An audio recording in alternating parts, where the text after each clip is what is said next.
Today we are going to start glycolysis, the lysis of glucose.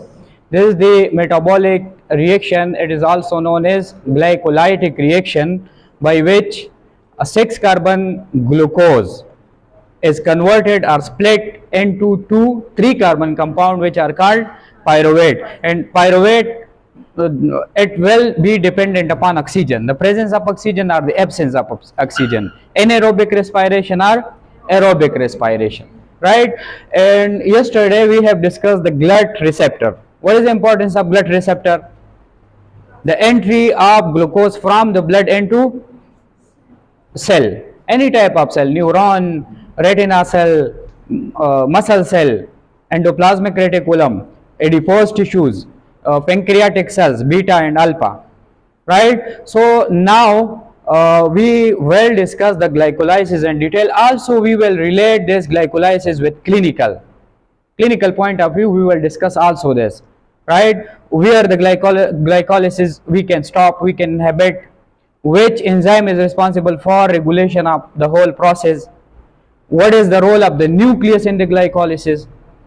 All the topic will be included under glycolysis.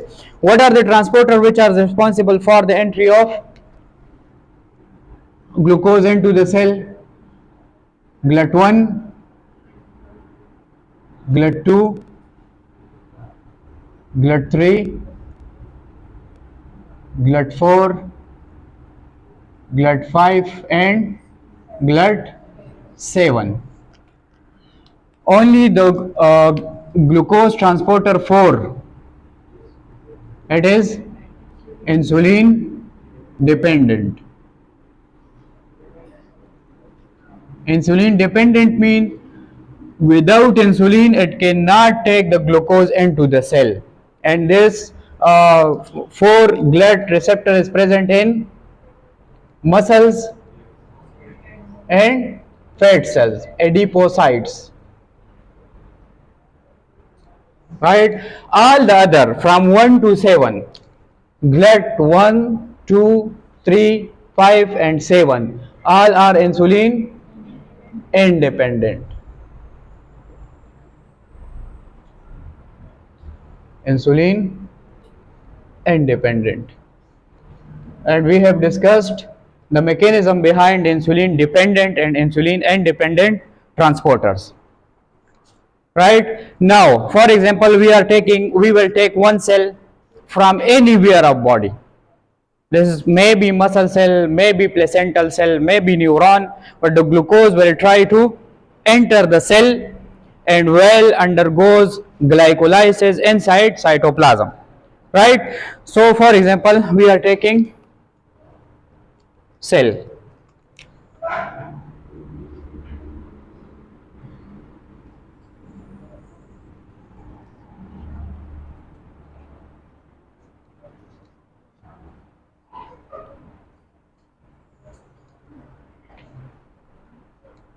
This is one cell from our body, because glycolysis take place in all the cells of all the tissues of body. Glycolysis is very must, right?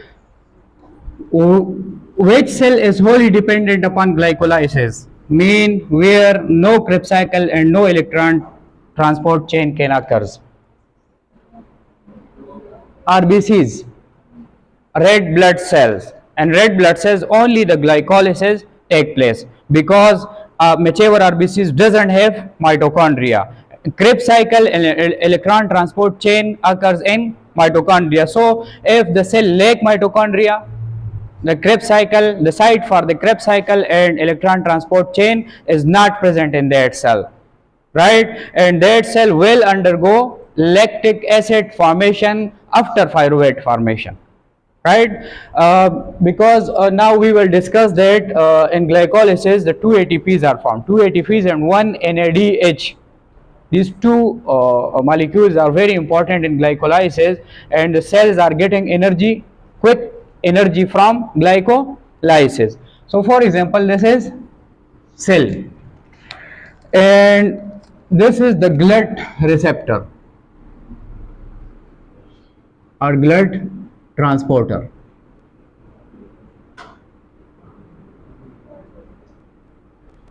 What is the role of blood transporter?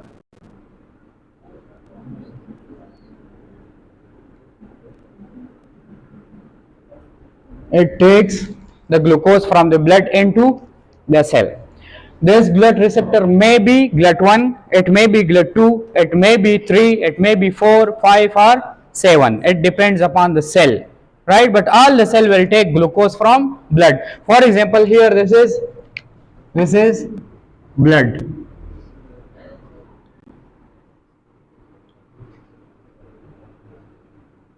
And when we eat glucose, this blood is very rich in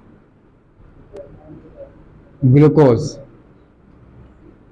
What is glucose? Glucose is 6 carbon compound which have which type of functional group? Glucose have which type of functional group? Aldehyde. And fructose have ketone.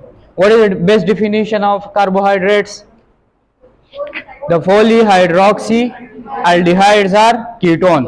So the polyhydroxyaldehyde will be taken by this cell, and this cell may be from anywhere from the body. It may be muscle cell, for example it is muscle cell, and this GLUT receptor is GLUT4. If this is fat cell, this GLUT receptor is GLUT4. If this is neuron, this GLUT receptor is 1 or 3. If this is hepatocyte, this GLUT receptor is GLUT2, right? So it takes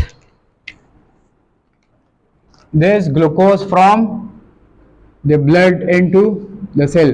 Which process is behind this transport? Facilitated diffusion. Facilitated diffusion, because the concentration of the glucose in the blood is very high as compared to the cell.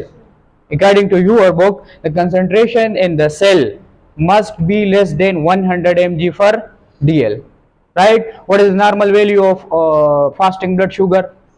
70 to 110. And what is random blood sugar value range? 110 to 170. Good. Now, first of all, we will define glycolysis, because glycolysis is the process by which this glucose will break down into 2-3 carbon compounds inside the cell. So what is glycolysis? Glycolysis is the breakdown of glucose. Glucose is 1, 2, 3, 4, 5, 6. This is 6 carbon compound. 3, 4, 5, 6. Right? It will break down this glucose into 2 pyruvates. What is pyruvate? Pyruvate is 3 carbon compound. This is 3 carbon compound, and 2 pyruvate will be formed.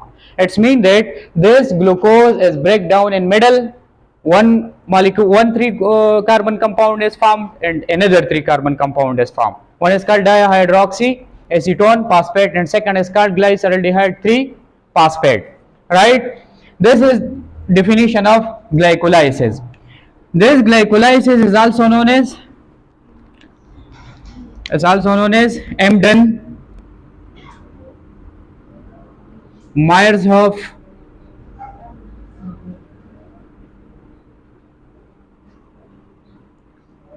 Parnas pathway. Why it is called Embden-Meyerhof Parnas pathway? Because this Embden-Meyerhof was a scientist, was a biochemist in 1940, and he studied or discovered this glycolysis process. So it is also known as this pathway, or shortly it is called EMP. Right? What is the location or what is the site for glycolysis? Cytosol. Site is cytosol. Why cytosol? Because all the enzymes which are responsible for undergoing or catalyzing the glycolysis pathway are present in cytosol. What is cytosol? What is the difference between cytoplasm and cytosol? Anyone? The solvent part of cytoplasm. What is cytoplasm? What is the difference between these three things? First is cytoplasm, cytosol, and protoplasm. One is one is protoplasm. Protoplasm. All the entire space inside the cell membrane is protoplasm. Protoplasm, including cytosol, including cytoplasm, including cell organelles, including nucleus. The whole space inside the cell membrane is called protoplasm. What is cytoplasm? The space between the nuclear membrane and the cell membrane, excluding the nucleus. When we exclude nucleus from protoplasm, it will called cytoplasm, right? And for example, we have a lot of cell organelles, mitochondria, endoplasmic reticulum, peroxisome, lysosome, etc. Right? When we exclude all the solid cell organelles from cytoplasm, the remaining gel-like solution in the cytoplasm is called cytosol, and this cytosol gives the medium for glycolysis, medium space for glycolysis, and all the enzymes which are responsible for undergoing or catalyzing glycolysis are present in cytosol. So cytosol is the site for glycolysis, right? What is the end product of, what will be the starting point or the substrate of glycolysis? Glucose, right? What will be the end product? The end product is pyruvate or lactic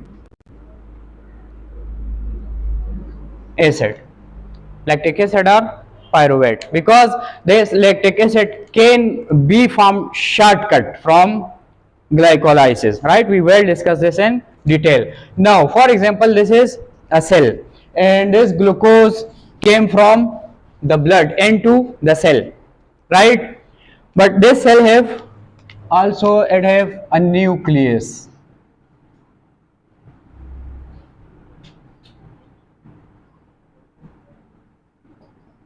And nucleus have nucleic acid material, DNA, right? And for example, this is a muscle cell, so it also have insulin receptor. For example, this is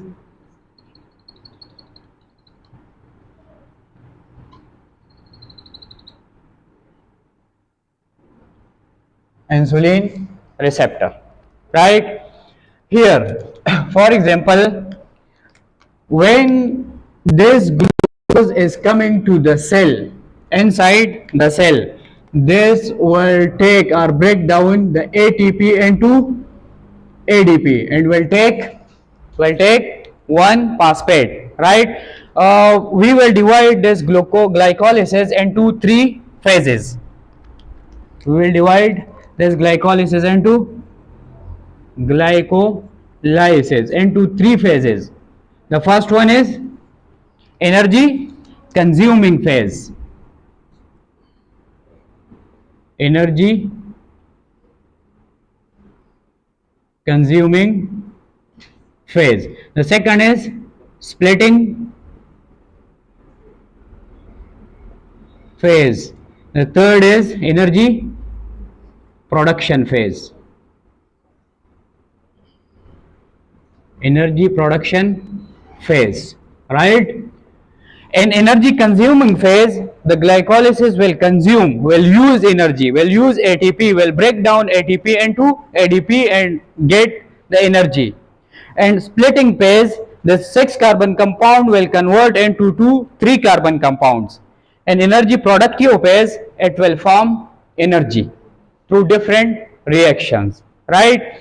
So here, this is the energy consuming phase. So in this step, it will break down 1 ATP and will form ADP. This is not important, but remember it also consume or it also need Mg plus 2 magnesium, right? It will break down this ATP into ADP, and the energy or inorganic phosphate will use to form glucose 6 phosphate. It will form glucose 6 phosphate. For example, this is 1, 2, 3, 4, 5, 6. 1, 2, 3, 4, 5, 6. This shows the carbon skeleton of glucose, right? For example, this is glucose 1, 2, 3, 4, 5, 6. And the inorganic phosphate which is coming from this ATP, it will convert into adenosine diphosphate. The inorganic phosphate attached to this 6 number carbon, and now this product is called glucose 6 phosphate because the phosphate is attached to 6 number carbon, right? So it is called glucose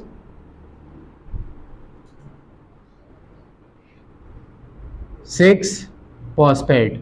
Now this is not so much important as glucose 6 phosphate is formed. The important point is which enzyme is responsible for converting this glucose into glucose 6 phosphate, which is very regulatory and very important enzyme. It's called glucokinases. The enzyme which is responsible for conversion of glucose into glucose 6 phosphate is glucokinases or hexokinases. These are two different enzymes, but these are not same. Hexokinase will work when we are not eating, when glycolysis pathway is low, and glucokinases is working when we are eating, when the glucose level in our body is very high, right? So here the enzyme used is called hexokinase. For example, this is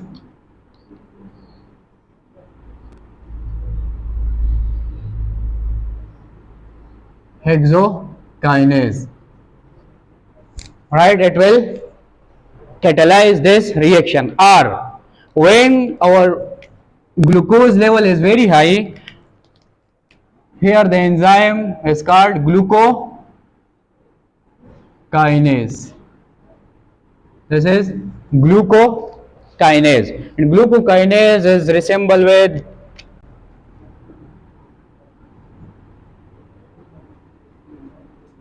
for example, it is resemble with train because it work very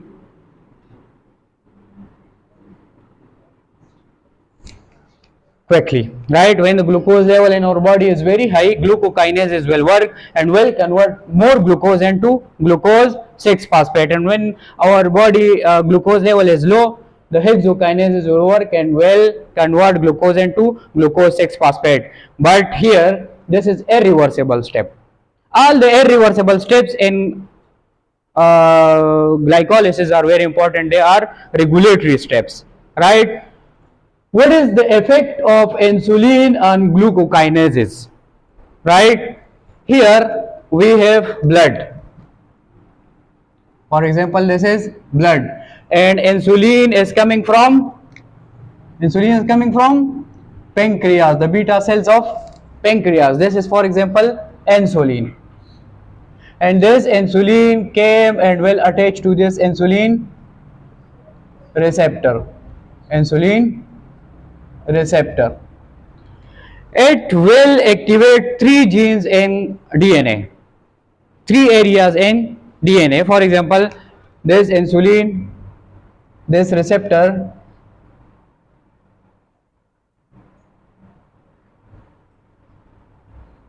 it will activate 3 areas in DNA. The genes, specific genes which are responsible for formation different proteins. It will activate the transcription factors, right? We have discussed this mechanism in detail in your first year biochemistry, cell signaling, right? It will activate transcription factor, TF factors, and TF factors will activate these different areas in genes, right? This it will form messenger RNA, and messenger RNA will form a special type of proteins which are called glucokinases and work as enzymes, right? So when the insulin amount is high, the glycolysis, the formation of glucokinases will be high. What is the role of insulin? Insulin is responsible for lowering down the glucose level in blood. So if this insulin is working and glucokinases are producing more, this glycolysis pathway will running more in cell, increases the rate of the glycolysis will be increases due to this insulin. So more glucose will came from blood, so the blood sugar level will be decreasing, downing, right? So here it will form this glucokinases, right? Also it is responsible for making hexokinases, right? But this is very important. So if we have insulin resistance in our body, if we have insulin resistance, when the pancreas is producing insulin but insulin is not working, diabetes mellitus 2 type 2, then this receptor will not activating, it will cannot produce glucokinases, and glucokinases will not able to catalyze this reaction, so glycolysis will be decreases, the amount of glycolysis or the rate of glycolysis will be decreases, right? And sugar level in blood will be become high, and this condition is called diabetes, and when it is due to insulin resistance, it will call diabetes mellitus 2, right? So this is the effect of insulin on glycolysis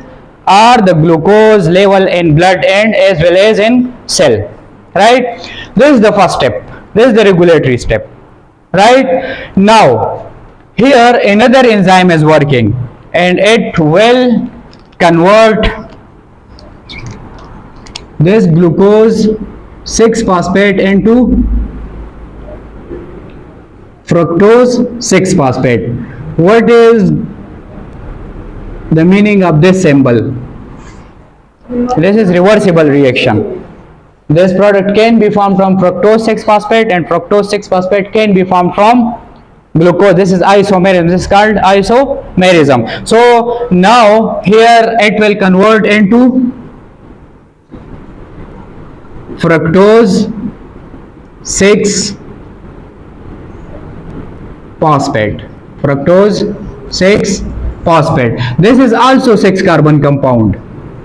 3, 4, 5, 6, and phosphate is attached to 6 carbon number 6. What is the difference? The functional group aldehyde is converted into ketonic functional group, and now this is called fructose 6-phosphate. The enzyme which is working here is called the isomerase, but specifically here it is called glucose 6-phosphate isomerase. Glucose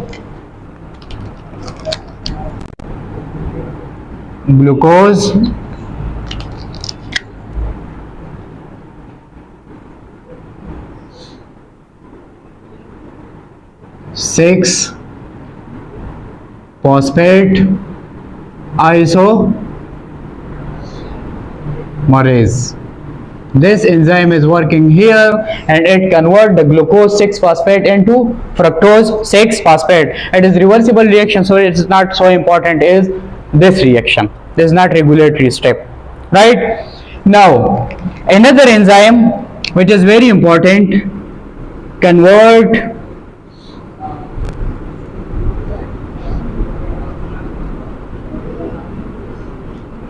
what is the meaning of this symbol?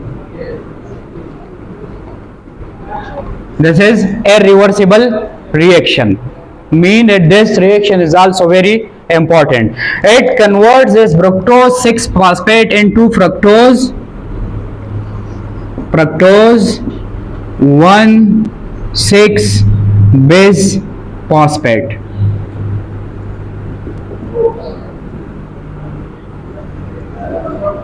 For example, this is 1, 2, 3, 4, 5, 6.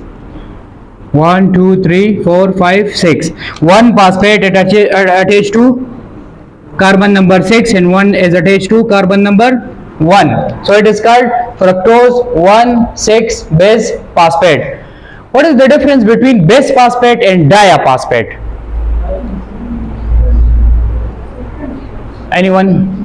Why it is not called 1,6 diaphosphate? Fructose 1,6 diaphosphate. Dia mean 2 and base mean 2. Dia mean 2. Kadwana phosphate per 6 number carbon way if both the phosphates are on 6 number carbon. Anyone else?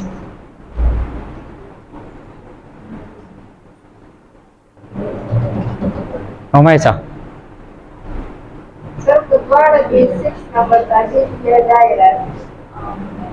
Very good. You are wrong. If the phosphate are attached to, for example, carbon number 1 and carbon number 2, when there is no space between two attachment carbons of phosphate, it will called diaphosphate. And when there is space between, for example, one is attached on 1 and another is attached on 3, there is one carbon space between two phosphate groups, it is called base phosphate. So here is the space 2, 3, 4, 5. One is attached on 1 number carbon and second is attached on 6 number carbon. So it is called base phosphate. Fructose 1,6 base phosphate. Which enzyme is another point? Here is one phosphate and here is two phosphate. From where the phosphate came? It will again break down one ATP into ADP. That's why this phase is called energy consuming reaction or phase, right? So here it will break down one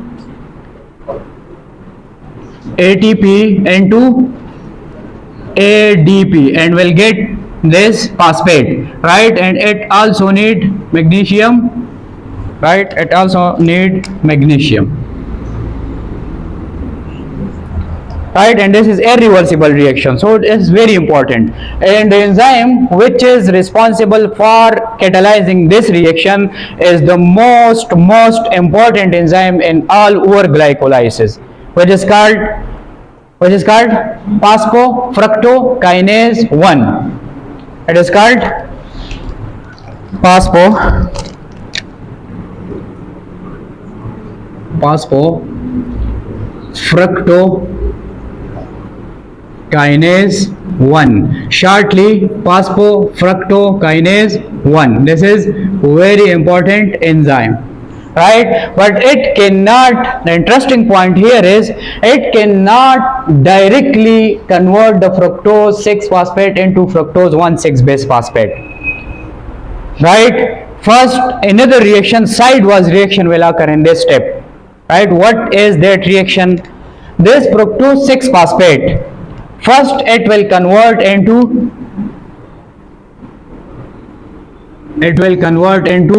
fructose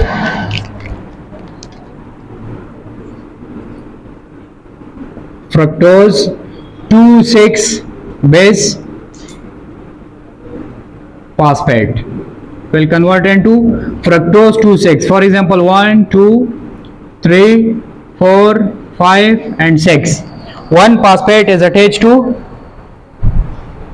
6 number carbon and one is attached to 2 number carbon. It is called fructose 2,6 base phosphate. The enzyme which is responsible for catalyzing this side reaction, it is very important, right? This is called phosphofructokinase 2.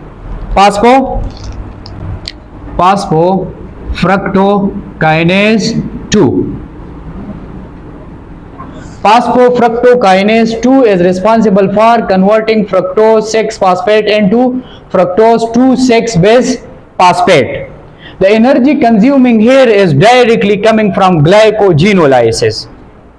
Right, when glycogen is converting into glucose, I have discussed to you that what is catabolism, the conversion of large molecules into small molecules with the release of energy. So the energy released from converting glycogen into glucose, it will form energy, and the energy is consuming in this step.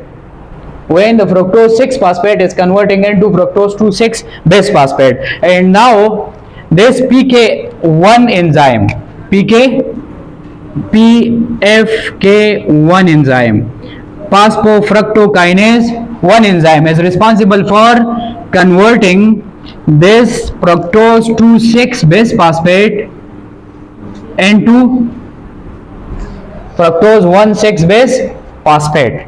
This is the reaction, this is the actual reaction, right?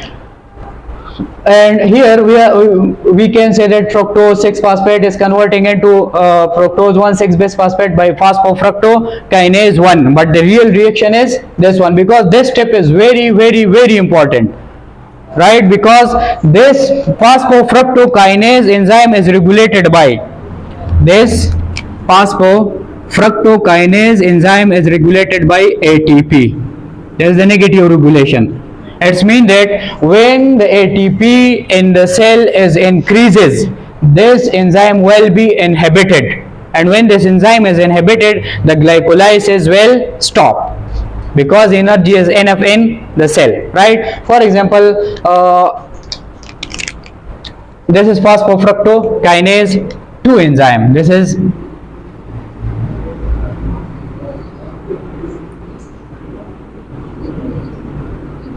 phosphofructokinase 2 enzyme. This enzyme have two components. First component is kinase, and the second component is phosphatase. So for example, here it have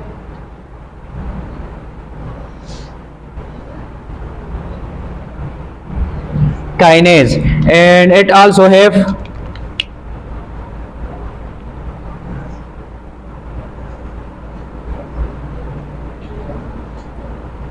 phosphatase. I have two components. This is phosphatase and this is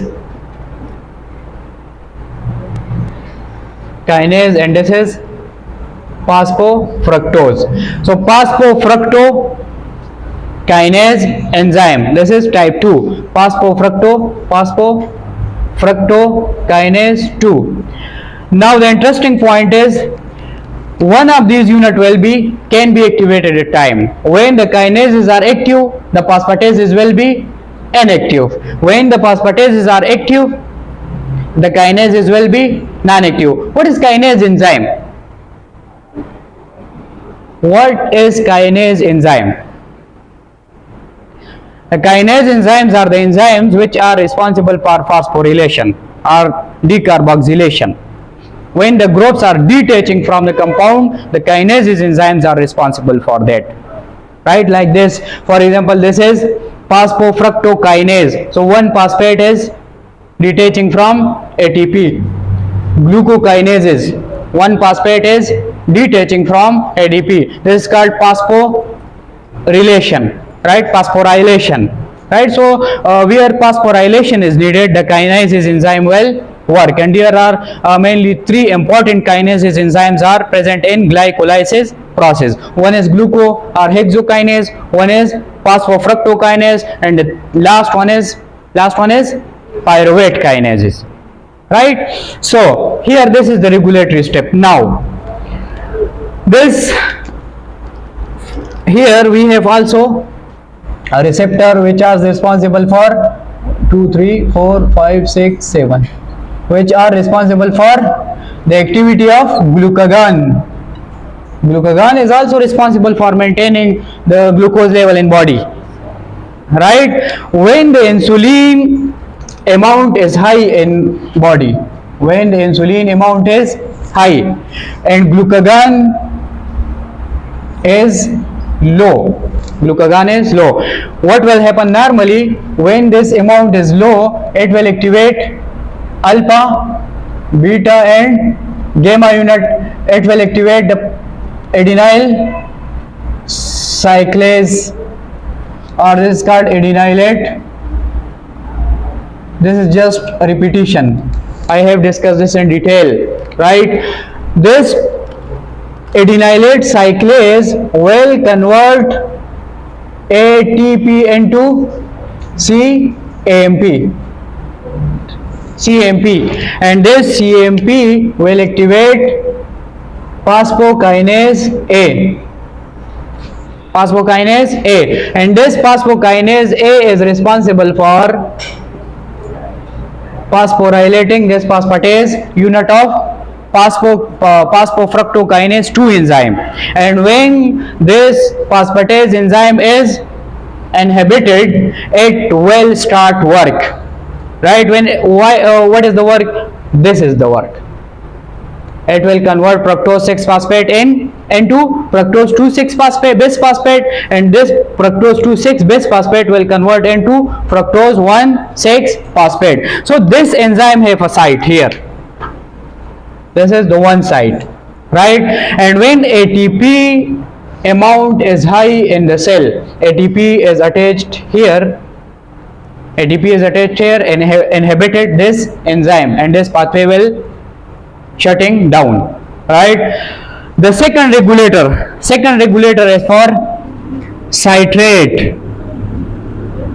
Citrate is the main compound formed in Krebs cycle. It is also inhibitory regulator of phosphofructokinase 1 enzyme, right? How? For example, here citrate inhibited this enzyme, and when this enzyme inhibited, this pathway will be inhibited, right? The third, AMP, adenosine monophosphate. This is the positive regulator of this enzyme. When the cell is rich in adenosine monophosphate, it needs glycolysis because ATP is reducing, and this MP will be converted into ADP, and ADP will be converted into ATP. So this is the positive regulator. For example, when AMP attached here, it will activate this enzyme, and when this enzyme is activated, this pathway will regulated, right? The last one thing is the regulator of this enzyme is fructose 2,6 bisphosphate, this compound, right? When this compound is increases in cell, this pathway will be regulated. So this is also the positive regulator of glycolysis. This is also the positive regulator of glycolysis, right? Here, this gene, the second number gene, this one, it is responsible for formation of messenger RNA, which is responsible for formation of phosphofructokinase 1. This is responsible for phosphofructokinase 1, and phosphofructokinase 1 increases this activity, right? So when insulin is attached here, insulin receptor is activated. First thing, it will activate glucokinases. Second thing, it will activate phosphofructokinase 1, right? This is the second point. Lazım burada second class free di kana masuk survey clinical medicine class wa. Zama pari na lekana. Start. Madhu sir. First or second one. Aoga.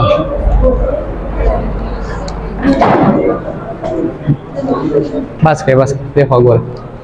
So this is the regulatory step of, this is the most regulatory step of glycolysis. These are all the points are MCQs. All the points are MCQs. This enzyme is inhibited by ATP. If you have a question,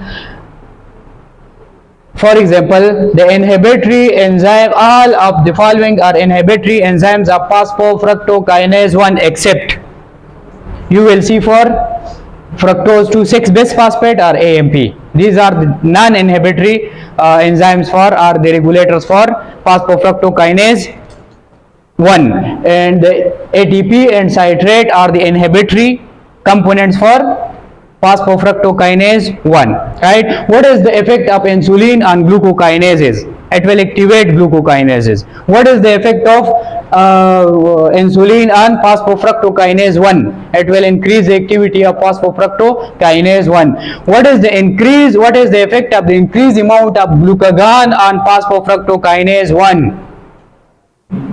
It will inhibit this enzyme. Why? This is the low amount of glucagon which can activate this receptor. When the glucagon amount increases, this pathway will be inhibited, and when this pathway is inhibited, this phosphorylation will be inhibited, and this the activation of this kinase enzyme will be inhibited, and by this phosphofructokinase 2 enzyme is inhibited, and when phosphofructokinase 2 enzyme is inhibited, this fructose 6 phosphate will not able to convert into fructose 2,6 bisphosphate, and when this is not converting to this compound, this fructose 2,6 phosphate will not able to convert into fructose 1,6 bisphosphate. So this pathway is inhibited by glucagon, increased amount of glucagon. So this is the point how glucagon prevent the entry of glucose into the cell, because glucagon is responsible for increasing the glucose level in cell. So when the glycolysis pathway is inhibited, this glucose will increases in blood.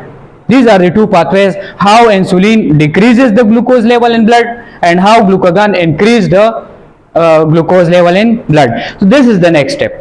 Right now, from here up to here, this is the energy consuming phase. 2 ATP are consumed in this reaction, right?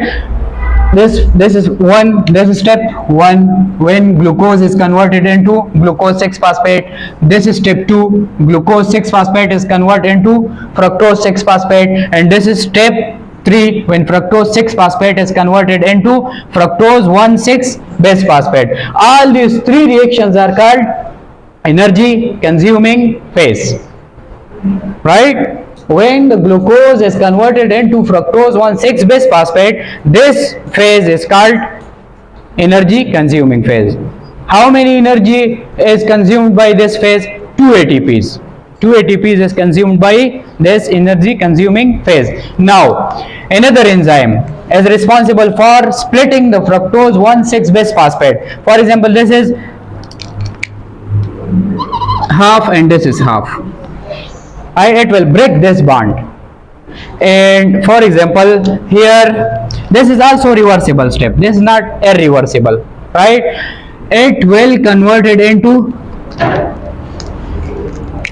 the fructose 1,6 bisphosphate is converted into 3 carbon compounds, right? For example, here this is 1, 2 and 3. 1, 2, 3. Here on 3 number carbon, for example, is 1, 2, 3. On 3 number carbon, phosphate is attached, and here on 1 number carbon, phosphate is attached, right? It just split on middle. This is the splitting phase. This is the splitting phase, when the fructose 1,6 bisphosphate is split into 3 carbon compound. What are the names of these compounds? This compound is called dihydroxyacetone phosphate. This is called dihydroxyacetone phosphate, or shortcut is called DHAP, dihydroxyacetone phosphate, right? And this compound is called glyceraldehyde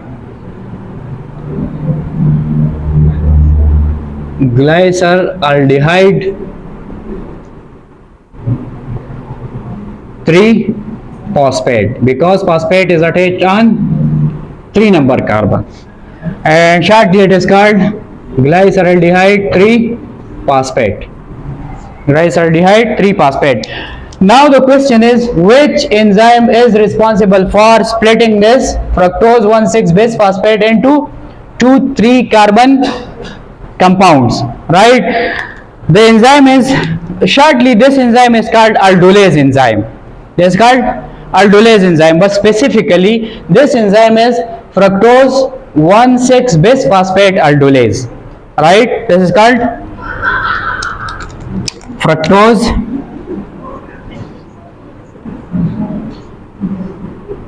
1,6 bisphosphate aldolase. This is the enzyme which is responsible for conversion of fructose 1,6 bisphosphate into 2,3 carbon compound. One is called dihydroxyacetone phosphate and the second is called glyceraldehyde 3-phosphate. But the important point here is only glyceraldehyde 3-phosphate have the ability to convert into pyruvate. Right? So here also isomerism take place. This is interconvertible things, right? What is the enzyme? Isomerase, like this isomerase, but here this is glucose 6-phosphate isomerase, and here it is called phosphotriose isomerase because these are 3 carbon compounds, and this is shortly called hexose isomerase, right? So here the enzyme is called phosphotriose. Triose mean 3 carbon compound. Triose isomerase. This enzyme is responsible for interconverting the dihydroxyacetone phosphate into glyceraldehyde 3-phosphate, and glyceraldehyde 3-phosphate is converting into dihydroxyacetone phosphate. But the pathway which is followed here in cells, this compound dihydroxyacetone phosphate must be converted into glyceraldehyde 3-phosphate because only this compound have the ability to convert into pyruvate, and our target end point or end product in the glycolysis is pyruvate, which is 3 carbon compound, right? So here this is the splitting phase. These 3 steps are called energy consuming phase, and this step is called splitting phase. So the step number 4 is splitting phase. This is the splitting phase, right? Any question up to here? Any question? So this 1, 2, 3, these steps are called energy consuming phase. This splitting of fructose 1,6 bisphosphate into dihydroxyacetone phosphate and glyceraldehyde 3-phosphate, this step is called splitting phase. And now we will go for energy production phase, in which energy will be produced, right? So here I have told you that dihydroxyacetone cannot convert directly into pyruvate. So first it will convert into glyceraldehyde 3-phosphate, and these 3 carbon compound will run this pathway 2 times, right? So first of all it will convert into glyceraldehyde 3-phosphate, and now the pathway will resume. For example, here this step is also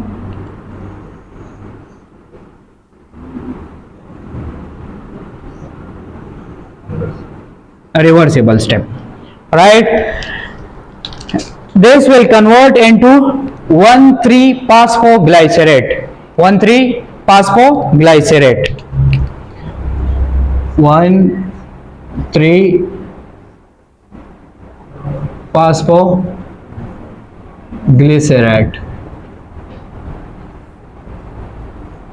right? And what will happen here? Here 1 NAD, 1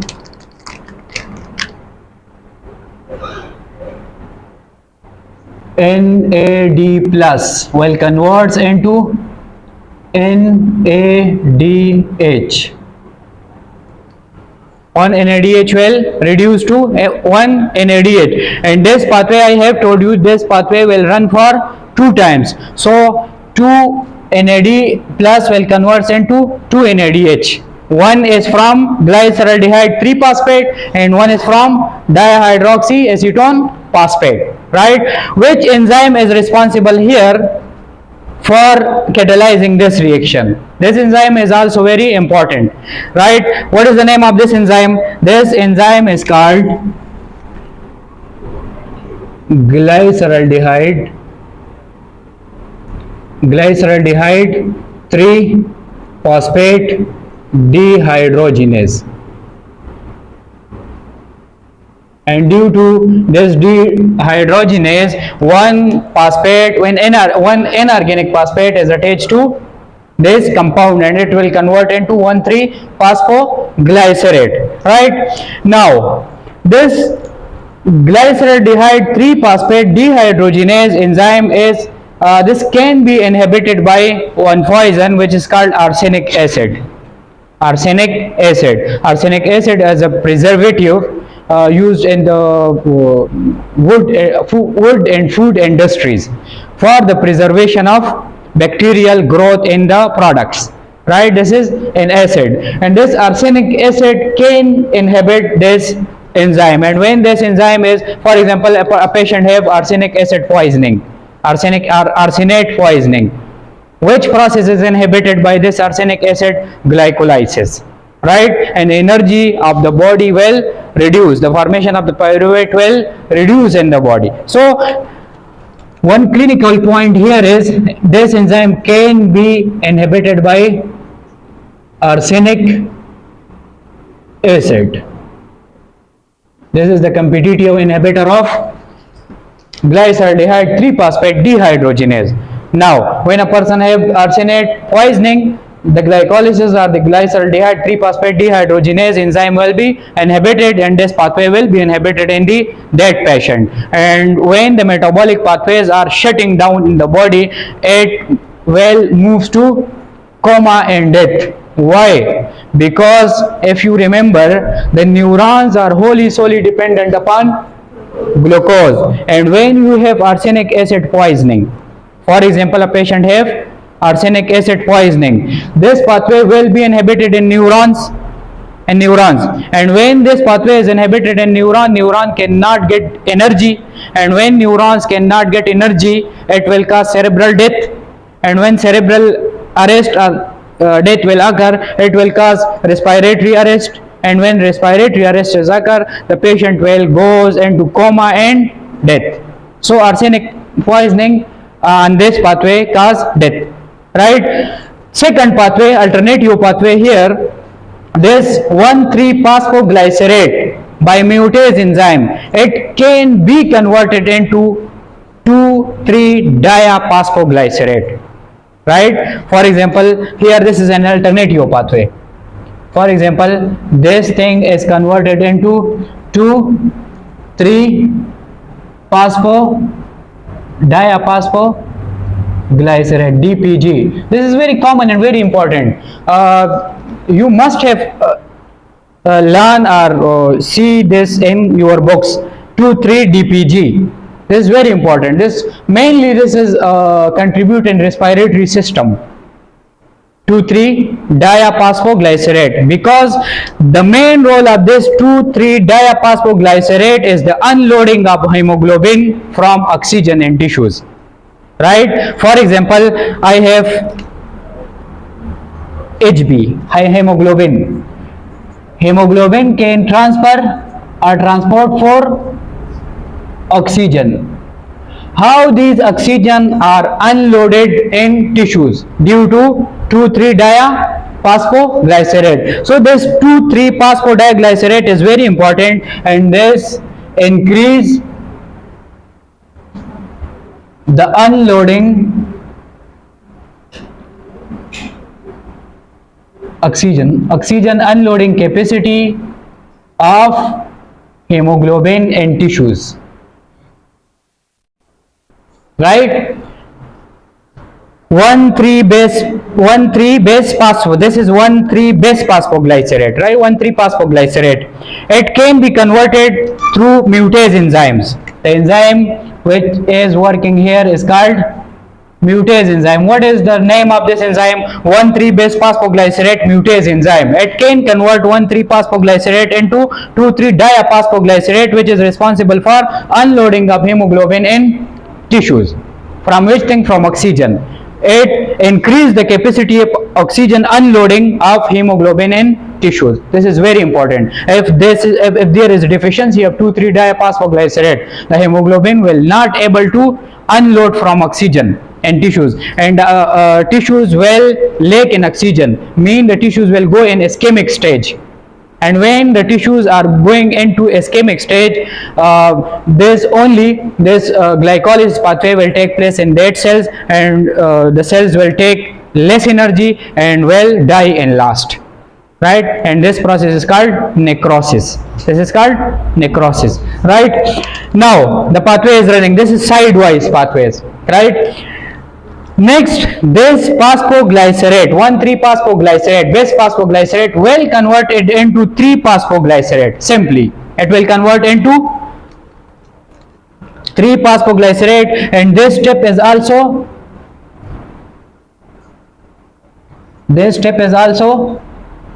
reversible, right? It will convert into 3-phosphoglycerate. What is the difference between this? Is not important, but what is the difference between glyceraldehyde 3-phosphate and 1,3-phosphoglycerate and 3-phosphoglycerate? Only functional group. Here is carboxylic acid group and here is aldehyde group, right? This is, for example, 1, 2 and 3. On 3 number carbon we have phosphate, and this is 3-phosphoglycerate. And this 3-phosphoglycerate, this step is catalyzed by 1,3-phosphoglycerate kinase. 1,3, this is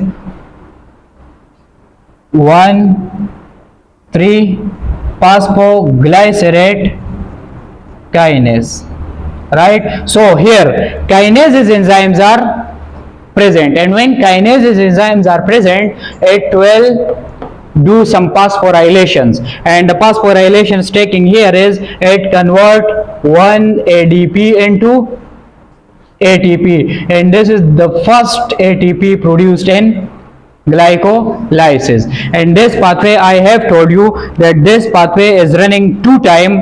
One is for this and one is for glyceraldehyde 3-phosphate. So 2 ADP will convert into 2 ATP. This is the first energy production in this energy production phase, right? Here, what will happen to this NADH? What will happen to this NADH? Anyone? This NADH will goes into electron transport chain and will form 3 ATPs. It will form 3 ATPs. 3 ATPs are producing here from 1 NADH, mean 2 into 3, 6 ATPs are producing here and 2 ATPs are producing here. But this is very important. This energy production is called substrate level phosphorylation, because this energy is producing directly, and this in ATP production is called oxidative phosphorylation, right? Remember these 2 points with yourself. This ATP production is substrate level phosphorylation, right? And this is oxidative phosphorylation. Now simple, is this ATP production need oxygen? No oxygen is required for this, right? So this is called substrate level.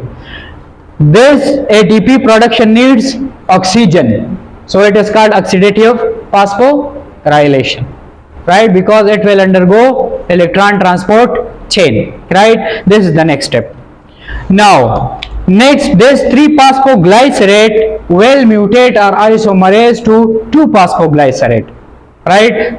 This is also a reversible step. For example, this 3-phosphoglycerate is converted into 2 phosphoglycerate, right? What change occur here? 1, 2, 3. The phosphate group is detached from here and it attached to 2 number carbon, right? So this is called 2-phosphoglycerate, and the enzyme working here is called, this enzyme is called 3-phosphoglycerate mutase. 3-phosphoglycerate mutase, right? It convert the 3-phosphoglycerate into 2-phosphoglycerate. Now here this step, the next step is also reversible, right? And it from phosphoenol pyruvate, right? Here it will convert into phosphoenol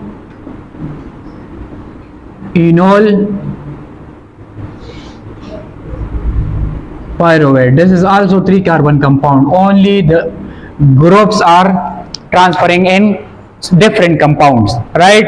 And the enzyme working here is also very important, which is called enolase, but specifically this enzyme is called 2-phosphoglycerate enolase, right? So this enzyme is called, here this enzyme is called 2-phosphoglycerate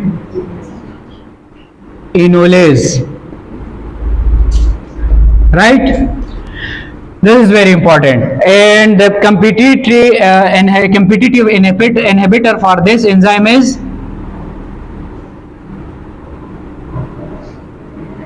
fluoride. It can inhibit this step. And well, the laboratory application for your for the people who are studying MLT, medical lab technologies, right, or laboratory, when we want to exactly find the glucose level in the blood, first we add fluoride to the blood. Why? When we add fluoride to the blood, it will stop the glycolysis in RBCs, and when the in RBC glycolysis is stopped, this glucose level can be exactly monitored.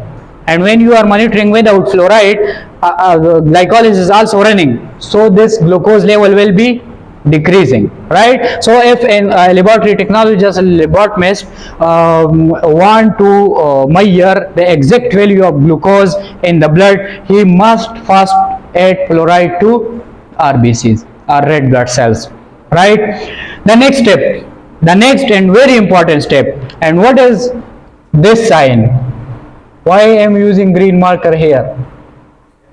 This is irreversible step, and this is the third irreversible step in glycolysis. First is here, the first step, the third step, and this step. Which enzyme is working here? With it will convert this phosphoenol pyruvate into the compound which we want from glycolysis, pyruvate, right? And the enzyme working here is, this enzyme is called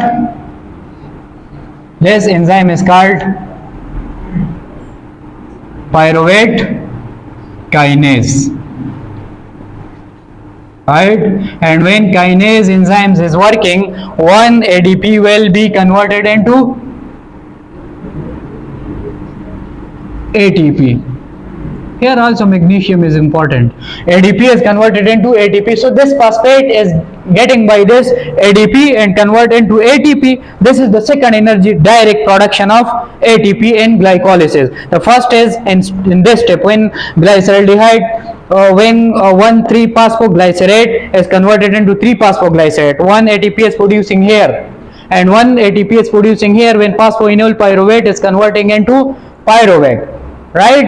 And the enzyme which is very important and very responsible for this step is pyruvate kinase. Why this enzyme is responsible? This is just like roadblock. This is roadblock because this pyruvate cannot convert again into phosphoenol pyruvate, and when increase of phosphoenol pyruvate occur, this pathway will be affected. So here another pathway is working, which is called feed forward pathway. What is feed forward pathway? Fructose 1,6 bisphosphate. For example, we are taking this from here, fructose 1,6 bisphosphate.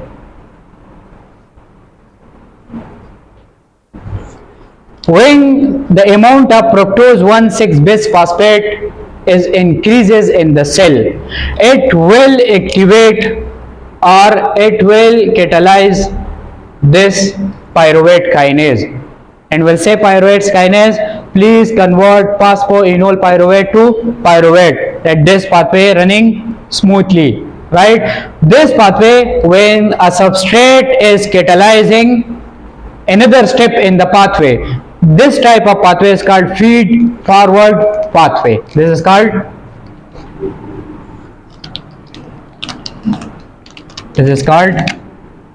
feed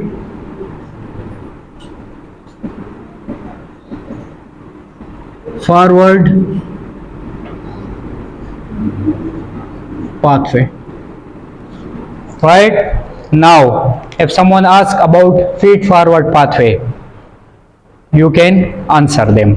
Right? When in same pathway a substrate is catalyzing another step, this is called feed forward pathway. For example, when fructose 1,6 bisphosphate is catalyzing pyruvate kinase for the step to convert phosphoenol pyruvate into pyruvate, this is feed forward pathway. Right? Now this is the end product of glucose. Right? But here, well, 2 pyruvate will form. Why? Because this pathway is running 2 times. Right? So for example, here the amount of 2,6 or 1,3 phosphoglycerate will be 2. It will be 2. It will be 2. It will be 2. 2 and 2. Right? Like this, 2 ATP here and 2 ADP will convert it into 2 ATP here. Right? This is the whole pathway. Now from here, this is the step 5th. This is the 5th step. This is the 6th step. This is the 7th step. This is 8th step, and this is 9th step. Right? From here, 5th, 6th, 7th, 8th and 9th step are energy production phase. Which steps are specifically responsible for energy production? The step number 6, the conversion of 1,3 phosphoglycerate into 3 phosphoglycerate is responsible for energy production, direct substrate level. And another is when 2 phosphoenol pyruvate is converting into pyruvate, right? Substrate level phosphorylation take place here. Right? Now here are 2 conditions. Now 2 conditions. If the cell have enough oxygen, for example here, if oxygen is available,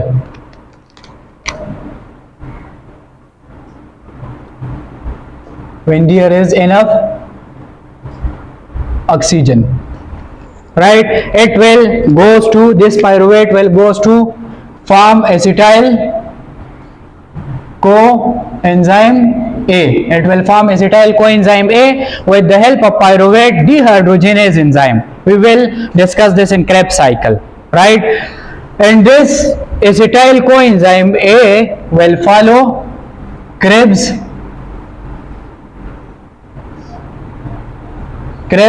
cycle. Right? This is one way when there is aerobic respiration, and it will form this glucose will convert into 36 ATPs. How many? 36 or 38 ATPs. And when there is no oxygen or lack of oxygen, no oxygen or not enough oxygen, when there is no oxygen, it will form lactic acid. It will form lactic acid.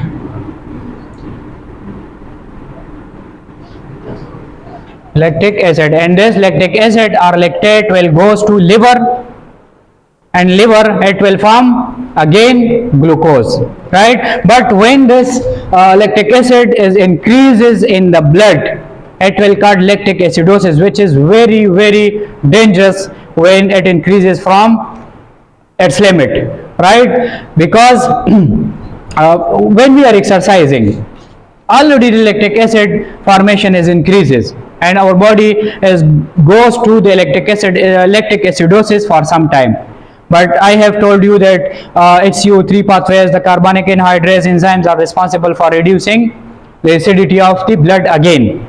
But when it permanently goes to lactic acidosis, it will form myocardial infarction. It will cause myocardial infarction. It will cause ischemic heart diseases. It will cause necrosis, etc. It will cause cell death. Right? Why? Because this lactic acid gives us the oxygen amount in the cell. When the lactic acid amount is increasing in the cell, it means that this cell have no oxygen. That's why lactic acid is formed. When there is oxygen, this pathway will follow, right? And lactic acid will be decreases. What is the normal amount of lactic acid? 4 to 15 mg per dl. 4 to 15 mg per dl. When it increases from 15, it will cause lactic acidosis, right? Now, when this pyruvate is converting into lactic acid, which thing is responsible for regulating this glycolysis? This NADH. The NADH, which is formed in glyceraldehyde 3-phosphate, when it is converting into 1,3-phosphoglycerate. This NADH is responsible for catalyzing this reaction. Why? Because this NADH will convert into electron, which goes into electron transport chain and ATP when there is enough oxygen. And when there is no oxygen, this NADH will catalyze this reaction and will form, for example, here this NADH, which is formed in this tip, will convert into NAD+, right? And when this NAD+ is increases in body, it will regulate this tip and glycolysis will not stop, right? This is your question. How the glycolysis is regulated when there is no oxygen, right? Because normally the electron transport chain and Krebs cycles are the regulator for glycolysis. When Krebs cycle and electron transport chains are running, glycolysis will increases or glycolysis will take place. And when Krebs cycle and electron transport chains are stopped, right, the cell will get more pyruvate and this pathway will decreases. But when there is lactic acid formation, this NADH is regulating this glycolysis, right? This is all about glycolysis, the regulation steps, all the mechanism. From here up to here, this is energy consuming phase. From here up to here, this is energy, this is splitting phase, and from 6 and to last step, this is energy productive phase. This lactic acid will again convert into glucose and will run this pathway again, and that pathway is called pentose phosphate pathway, right? That pathway is called pentose phosphate pathway. We will discuss also this lactic acid have contribution Cori cycle. We will also discuss Cori cycles, right? Now, what is the importance of glycolysis? What is the importance of glycolysis? Anyone? Energy production. This is a quick source for energy production and during exercise or during emergency conditions, right? The second step is the crucial significance of glycolysis is its ability to generate ATP in the absence of oxygen. The glycolysis is responsible for generating ATPs in the absence of oxygen. Now we are calculating the ATP production in glycolysis.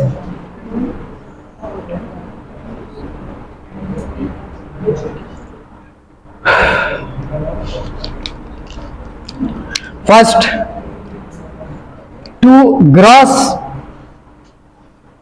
ATPs. There are 4 ATP forms in glycolysis. 2 is here, 2 ATPs, and 2 ATPs are here. Combinedly it is 4 ATPs, right? In gross ATP, how many NADH is formed in this? 2 NADH. So 2 NADH, 1 NADH is equal to 3 ATPs. 6 ATPs are formed during when this NADH is running in electron transport chain. Net ATP consumed and energy consuming phase. How many ATPs are consumed? 2 ATPs. Or first we calculate this gross. These whole are 10 ATPs. How many are used or consumed ATP? 2 ATPs. 2 ATPs. Now we will subtract this 2 from 10. So the net ATP produced in glycolysis is 8 ATPs. Net, right? This is the ATPs produced in the glycolysis when there is enough oxygen. Because this NADH will require oxygen, and when there is no oxygen, only 2 ATPs are produced in glycolysis. Because the net substrate level phosphorylation is 4 ATPs, we will subtract 2 from this 4 and we will get 2 ATPs at net when there is not enough oxygen, right? So there are 2 points. When there is enough oxygen after glycolysis, we will get 8 ATPs, and when there is no oxygen, we will get 2 ATPs. So in quick sources, your this point is, this is the quick generation of energy are 2 ATPs during exercise, because during exercise the fermentation take place in muscle cells, right? The third point is skeletal muscle during exercise requires occurrence of uninterpreted glycolysis. This is due to the limited supply of oxygen, right? And the next point is the cardiac muscle. This is the very important. The cardiac muscles are not adapted to anaerobic respiration. Cardiac muscles are not adapted to anaerobic respiration. So when there is lack of oxygen, the heart muscle will go into ischemic state, and the condition is called ischemic heart disease. When there is no oxygen, the heart muscles are not adapted to anaerobic respiration, so the heart muscle will die, right? The next point is the occurrence of glycolysis is very much elevated in rapidly growing cancer cells. This is also a clinical point. When there is, for example, cancer cells are producing in our body, there is abnormal mitosis, it will elevate or it will enhance the glycolysis process in the cell. So the cells are very rapidly dividing, and this condition is called cancer. The next is glycolysis in erythrocyte is associated with 2,3 base phosphoglycerate to 2,3 diphosphoglycerate production. In the presence of 2,3 phosphoglycerate hydrogenase kinases, oxyhemoglobin unloads more oxygen to the tissues. I have discussed this point here, right? When this 1,3 phosphoglycerate is converting into 2,3 diphosphoglycerate, it will increase the capacity of hemoglobin to unload the oxygen in tissues, and this is very important step. If there is lack in this compound, our tissues will become ischemic because of the lack of oxygen, right? So these are the points, important points, and this is the whole mechanism of, or the whole pathway of glycolysis, right? Any question?